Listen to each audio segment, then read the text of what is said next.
Welcome or welcome back to the Daily Dharma with me. I'm Dina, if you don't know me. And we're going to get into something a little bit speculative today.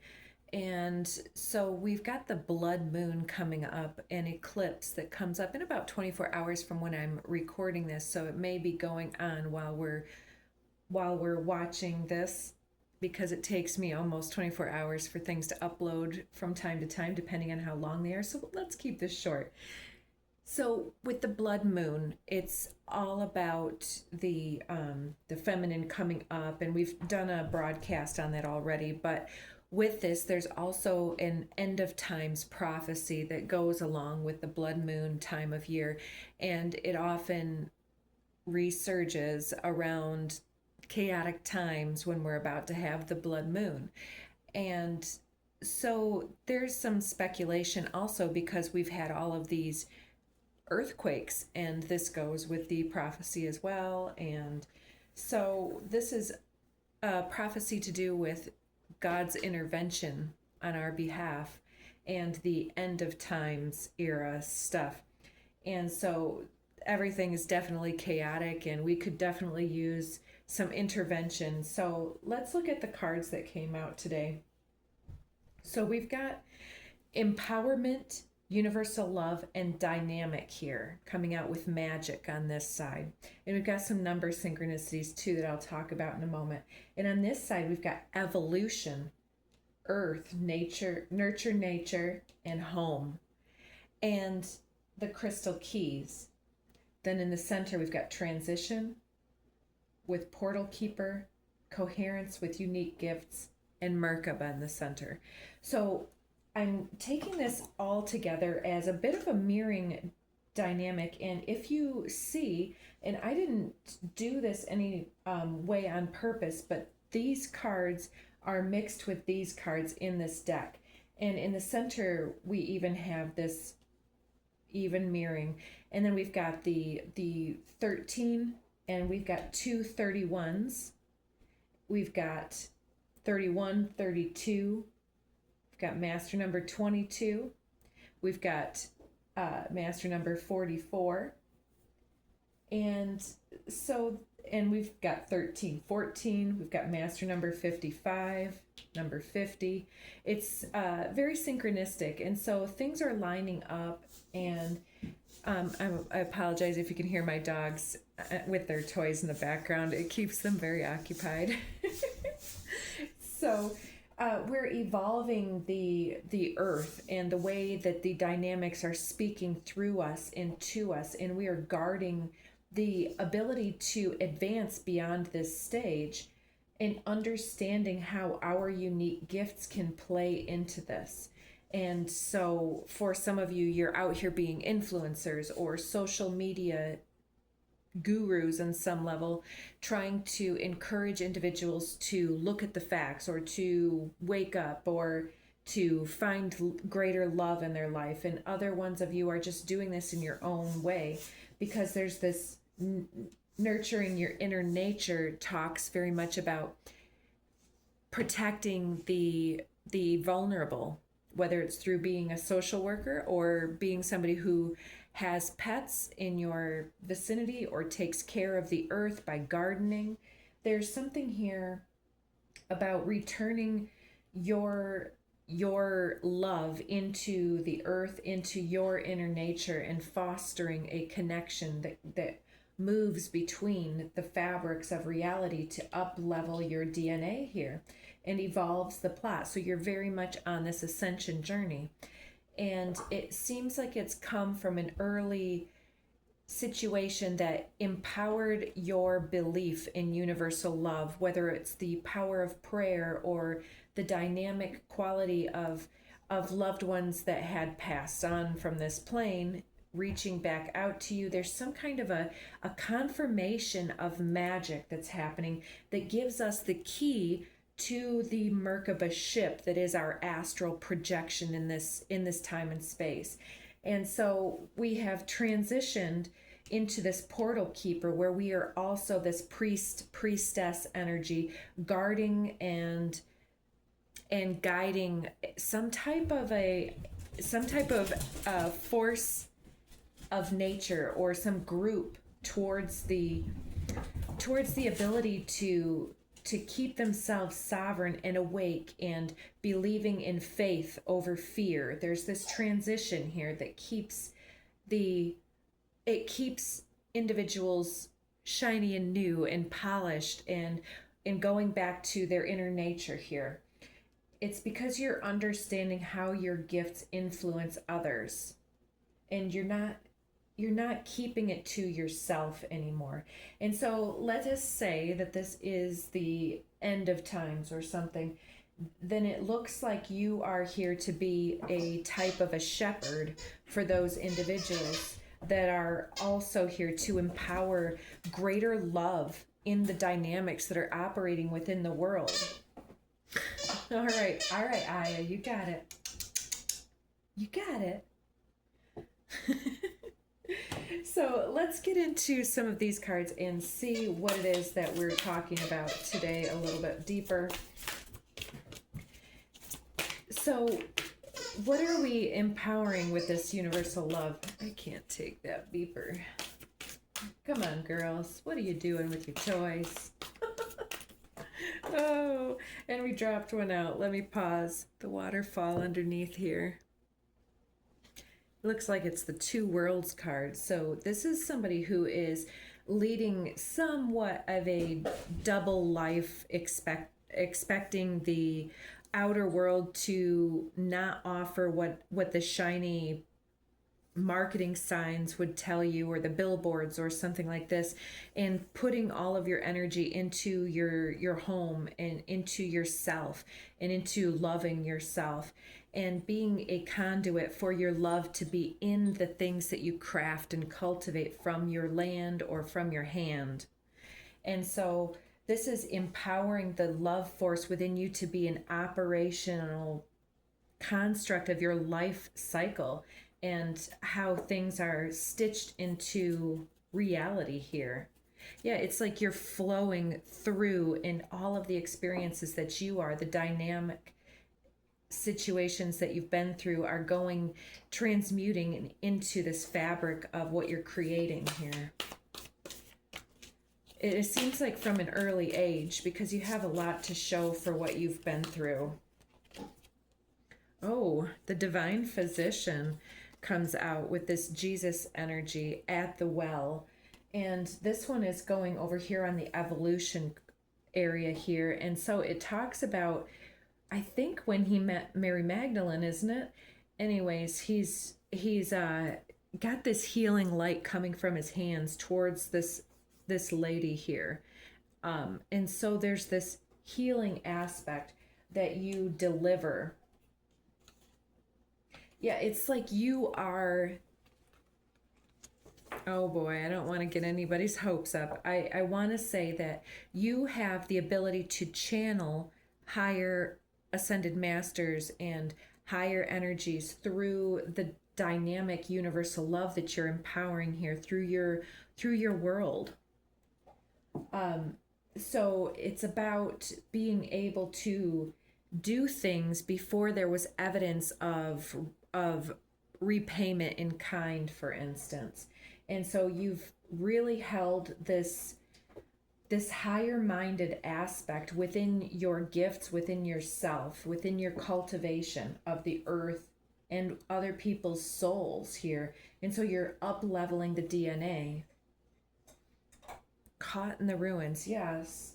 Yeah, you have a very humble way of connecting with other individuals, whether they appear to be high class or appear to be low class, or if they appear to be somebody who is spiritually evolved or somebody who is caught in the ruins.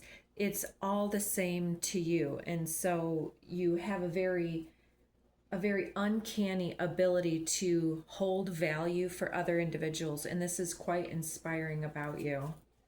So here in this center area, this transition for the portal keeper here, there's some type of family dispute or neighborly dispute between encampments Ooh, an Archangel Gabriel.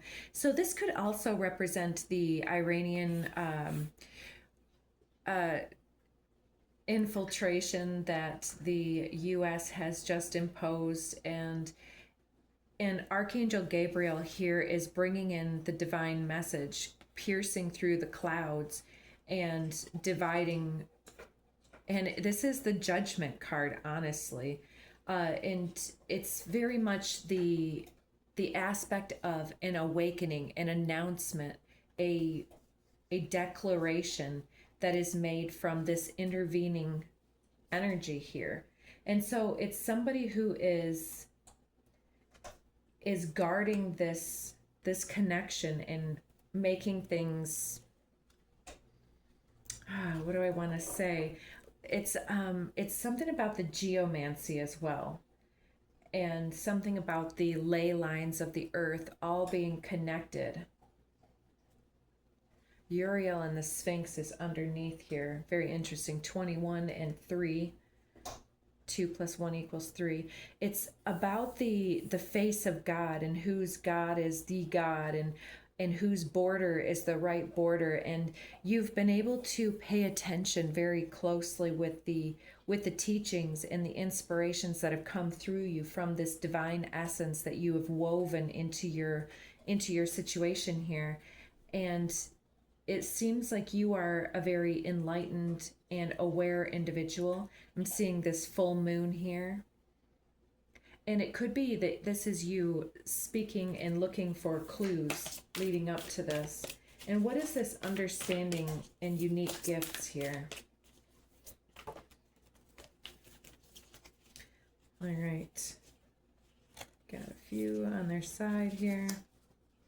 The Ascent in Hilarion. This is another ascended master that is very scientific, very logical, very, very, very scientific, exactly. And he is one who is channeling this sacred knowledge into their gifts, weaving things through. And so it looks like that you are understanding how things fit together from the end point coming, and you're able to open and unlock these unique gifts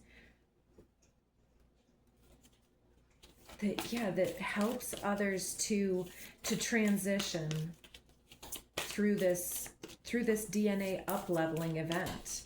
And so I'm not sure what we'll have to look forward to tomorrow, but it could be a little bit of nothing, but it seems like there's something every day. And it seems like the powers that be want us distracted. So what else can we tell the viewer?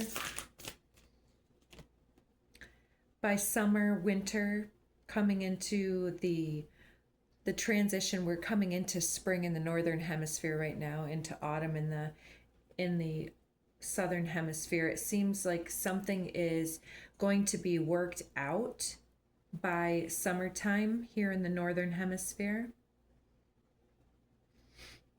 Yeah, there's this sun piercing through the clouds. Like we have this someone who is able to speak something very, very clearly into beingness here, and to transition things. So somebody is perhaps numbing the hand over the button, if you will.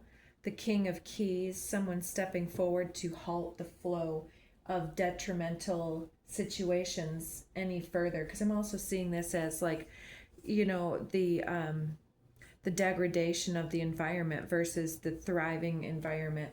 It's time for the Aquarian age to take over.